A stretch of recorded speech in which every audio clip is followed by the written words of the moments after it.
नमस्कार दोस्तों। Text book super coaching के ऑनलाइन प्लेटफॉर्म पे मैं विजय विक्रम सिंह आप सभी का बहुत बहुत स्वागत करता हूं। मेरे प्यारे दोस्तों, जैसा कि आप सभी लोग जानते हैं, परीक्षा की तिथि घोषित हो चुकी है। टीजीटी की परीक्षा मई में है, पीजीटी की परीक्षा जून में है। अब आप सबके मन में जरूर एक सवाल उठ रहा होगा कि कैसे तैयारी करें, तैयारी की एक बेहतर रणनीति क्या हो, किस तरह से हमारा चयन बने। दोस्तों, आज मैं यही बात आपसे साझा करने आया हूं। इस वीडियो को अंत तक जरूर देखिएगा, आपको एक बहुत अच्छी रणनीति मिलेगी। देखिए, एक बात हमेशा ध्यान में रखिएगा कि इसे शुरू करने से पहले परिश्रम का कोई विकल्प नहीं है। सफल वही होगा जो ज्यादा पढ़ेगा, सफल वही होगा जो ज्यादा मेहनत करेगा। एक बात, पर मेहनत भी कई तरह की होती है।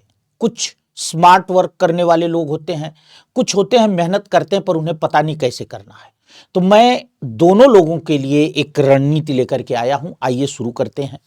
देखिए, ये आपके वो भाग हैं जिन भाग को पढ़ना होता है आपको हिंदी साहित्य का इतिहास, व्याकरण, काव्यशास्त्र, भाषा विज्ञान और संस्कृत साहित्य।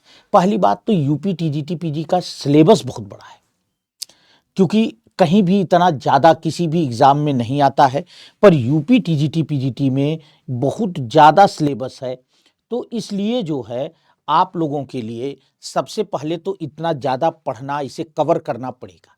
इसमें भी हम ये देखते हैं कि एक अनुमान जो है, एक अनुमान हमने लगाया है, जितना कि अभी पढ़ते पढ़ाते एक मोटा मोटा आइडिया है कि लगभग 70 से 75 क्वेश्चन हिंदी साहित्य इतिहास से होते हैं, 15 से 20 क्वेश्चन व्याकरण से, इसी तरह से काव्यशास्त्र से लगभग 10 क्वेश्चन, कभी 12 कभी 13, भाषा विज्ञान से भी 10 12 13, संस्कृत साहित्य से 15 17 क्वेश्चन। तो एक मोटा मोटा अंदाजा यही है 125 में। तो आप एक तरह से देखें तो 60% से 70% तक अकेले हिंदी साहित्य का इतिहास होता है और 40% में, 30% में बाकी सब होते हैं। तो सीधी सी बात है कि सबसे पहली बात है कि जब आप एक बेहतर रणनीति बनाएं तो सबसे पहला काम है कि संपूर्ण पाठ्यक्रम को प्रतिदिन पढ़ें। देखो बेटा, कुछ बच्चे होते हैं हिंदी साहित्य का इतिहास पढ़ रहे हैं तो हिंदी साहित्य का इतिहास ही पढ़ रहे हैं, काव्यशास्त्र पढ़ रहे हैं काव्यशास्त्र ही पढ़ रहे हैं, भाषा विज्ञान पढ़ रहे हैं भाषा विज्ञान ही पढ़ रहे हैं। नहीं, ऐसा मत करिए। संपूर्ण पाठ्यक्रम को एक साथ, और हिंदी साहित्य इतिहास में भी ये ध्यान रखिए कि एक रणनीति बना। ऐसा नहीं कि आदिकाल चल रहा है तो बाकी सब छूटा हुआ है। नहीं, एक ऐसी रणनीति के तहत बनाइए। ये रणनीति खुद आपको बनानी पड़ेगी, क्योंकि अपने मरने पर ही स्वर्ग के दर्शन होते हैं, ये बात याद रखना बेटा। तो कि हम जैसे इधर आदिकाल पढ़ रहे हैं तो उधर लघु विधाएं भी पढ़ रहे हैं, इधर हम भक्तिकाल पर आ गए तो उसके साथ उधर उपन्यास भी चल रहा है, इधर भक्तिकाल चल रहा है, उधर नाटक भी चल रहा है, उधर उपन्यास। तो इस तरह से मैंने आपको एक गाइडलाइन दे दी कि इस तरीके से एक व्यवस्थित क्रम में पढ़िए। ये नहीं कि आदिकाल तो आदिकाल ही कि भैया हम तो हिंदी साहित्य के इतिहास गुरुजी ने कहा पढ़ रहे हैं। नहीं।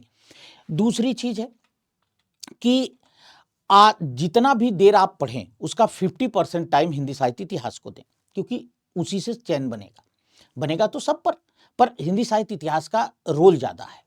दूसरी चीज, अब आप कहोगे कि सर हिंदी साहित्य इतिहास कैसे पढ़ें, तो जो आपने अपना नोट्स बनाया है और कुछ गाइड टाइप की किताबें मार्केट में आती हैं जो कि कई किताबों का निचोड़ है ना, उसमें से कोई एक पुस्तक आप ले लें, गोविंद पांडे, सरस्वती पांडे, पुनीत कुमार राय, इस तरह से करके जो है मार्केट में कई सारी किताबें हैं बेटा, जो कि आपको इजीली अवेलेबल हैं।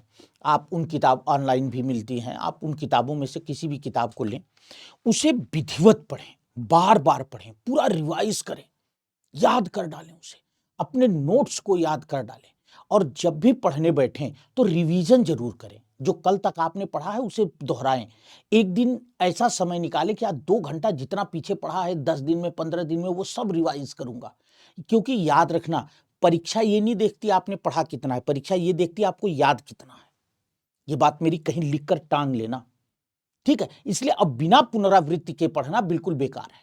इसलिए रिवीजन पर भी पर्याप्त समय दें। प्लस एक 4-1 का नियम, ये क्या है, अगर 4 घंटा पढ़ें तो 1 घंटा पेपर जरूर सॉल्व करें, क्योंकि इससे 2 चीजें होती हैं। एक तो कॉन्फिडेंस आता है, दूसरे बहुत सारे क्वेश्चन आपको मुंह जुबानी याद हो जाते हैं।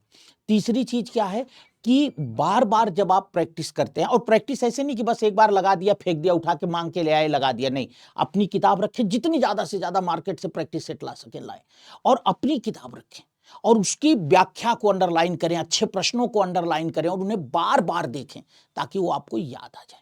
ठीक है, 10 वर्ष के टीजीटी और 10 वर्ष के पीजीटी के प्रश्न पत्रों को विधिवत सॉल्व कर डालें, उनकी व्याख्या याद कर डालें। फिर इसके बाद हम बात करते हैं काव्य शास्त्र की। तो काव्य शास्त्र में कुछ टॉपिक है जिनसे ज्यादा क्वेश्चन बनता है, काव्य लक्षण, काव्य हेतु, काव्य प्रयोजन, काव्य दोष, शब्द शक्ति, इन पर विशेष फोकस करके पढ़ें। बाकी अपना नोट्स, और जो बच्चे हमारे साथ पढ़ रहे हैं, जितना आपको नोट्स में लिखाया गया, अगर आपने उतना विधिवत तैयार कर डाला है तो आई होप कि आपको बाहर बहुत ज्यादा भटकने की जरूरत नहीं है। अभी मैं आपको लास्ट में मैटर कहा हूं, दूंगा ही। ठीक है, लास्ट में आपको रामबाण वाला नोट्स दूंगा। ठीक है, बिल्कुल आप निश्चिंत रहें। इसके अलावा भाषा विज्ञान की अगर हम बात करें बेटा, तो नोट्स और पुस्तक, जो गाइड टाइप की पुस्तकें हैं, दोनों पर बेस रहें। जितना हमने पढ़ाया है उतना गौर से अच्छे से तैयार करें, पेपर सॉल्व कर लें, काम बन जाएगा। व्याकरण में दो तरह का व्याकरण होता है, सामान्य हिंदी जिसको तद्भव, तत्सम, विलोम, पर्यायवाची वाला, और एक व्याकरण शुद्ध होता है, संज्ञा सर्वनाम वाला। ठीक है, देखो बेटा, इस पोर्शन को प्रायः आप लूज कर देते हो और एग्जाम में देख लेंगे, नहीं, अभी अभी आपके पास 3 महीने का लगभग समय है, तो अभी आप पर वर्क, अभी प्रेशर थोड़ा सा कम है। जैसे जैसे प्रेशर पड़ता जाएगा आप इस पोर्शन से भागते जाओगे, इसलिए इसको अभी बिल्कुल रट के तैयार कर लो। मैंने तरीका बार बार बताया है कि तद्भव वहां से देखें, तत्सम अपने से लिखें, जो सही हो गया उन्हें क्रॉस कर दें, जो गलत हुए हैं उनका नोट्स बना के याद कर लें। ऐसे विलोम में कर लें, पर्यायवाची में देख लें कि हम इसके कितने अपने से लिख सकते हैं और कितने हमको नहीं आ रहे हैं, उन्हीं को नोट करें, बार बार देखते रहें, और इनका एक बार नोट्स बना के देख लें, रख लें बेटा, बस बार बार देखते रहें, देखते रहें, देखते रहें, याद हो जाएगा। ठीक है, व्याकरण के लिए क्या करें, इसे बार बार रिवाइज करें। व्याकरण याद रखना बेटा, किताब खोल के सबको आता है, नोट्स खोल के सबको आता है। व्याकरण बिना देखे लिखने का प्रयास करें।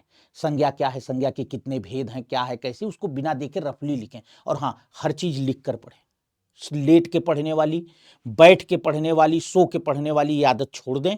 बिल्कुल कुर्सी मेज लगा करके पढ़ें। किताब जो है, जो भी पढ़ें उस पर उंगली रख कर पढ़ें, ताकि आपका ब्रेन एक्टिव रहे, क्योंकि अब वो समय जब हाई ले रहे हैं, पढ़ रहे हैं, ये काम नहीं।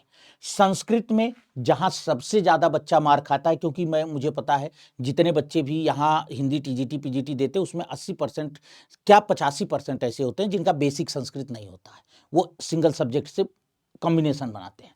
तो उनके लिए सबसे जरूरी है कि अभी समय है, रूप याद कर डालिए, रट डालिए, अकारांत, इकारांत, उकारांत, अश्मद, युष्मद, सब रट डालिए रूप। अनुवाद तैयार कर डालिए, अनुवाद अपने यहाँ ज्यादातर जो अपवाद हैं विभक्तियों के, उनको उन्हीं से पूछता है। संस्कृत की विभक्तियां तैयार कर डालिए, संस्कृत के जो है समास पढ़ डालिए, जो है संस्कृत के उपसर्ग पढ़ डालिए, प्रत्यय पढ़ डालिए। ठीक है, इनको अभी वो इंटर वाली जो संस्कृत की किताब आती है यूपी बोर्ड की, उसको लेकर विधिवत पढ़ डालिए। संस्कृत साहित्य की बहुत आजकल बड़ी अच्छी अच्छी पुस्तकें मार्केट में आ गई, पतली पतली वन लाइनर, लेके बिल्कुल रट डालिए। तो ये काम करेंगे, जरूर सफलता मिलेगी।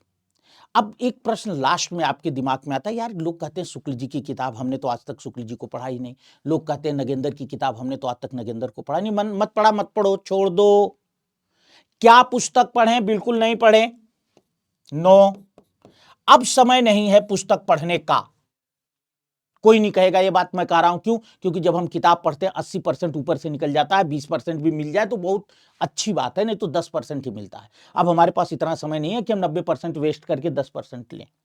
इसलिए अगर आपने पुरानी समय से पुस्तकें पढ़ रखी हैं, उनको अंडरलाइन कर रखा है, इंपॉर्टेंट कर रखा है, टिक कर रखा है, तो उसी चीज को देख लीजिए, उसी चीज को देख लीजिए। ठीक है, नहीं कभी छुआ है तो अब मत छुइए, मेरी बात का विश्वास करिए, बिल्कुल नहीं डरिए, जो है सफलता मिल जाएगी। देखो बेटा, सबसे बड़ी चीज है उचित गाइडेंस। 2 मिनट 5 मिनट में मैं आपको इतना ही बता सकता था, लेकिन जब आप क्लास में आओगे तो वहां प्रतिदिन चर्चा होती है इन चीजों पर, रणनीतियों पर, तरीकों पर, क्या पढ़ना है इस पर।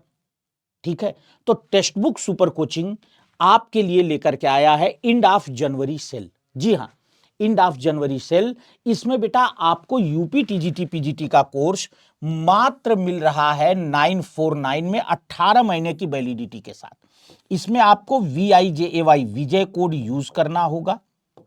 ठीक है बेटा, और याद रखिएगा हम आपको एक नंबर दे रहे हैं बेटा, आप क्या करिए कि सीधे सीधे अपने कोर्स का नाम, अपना नाम और अपना मोबाइल नंबर, ये तीनों लिख करके हमें 8009778919 या तो 63 93 38 29 97 इस नंबर पर हमें जल्दी से भेज दीजिए बेटा।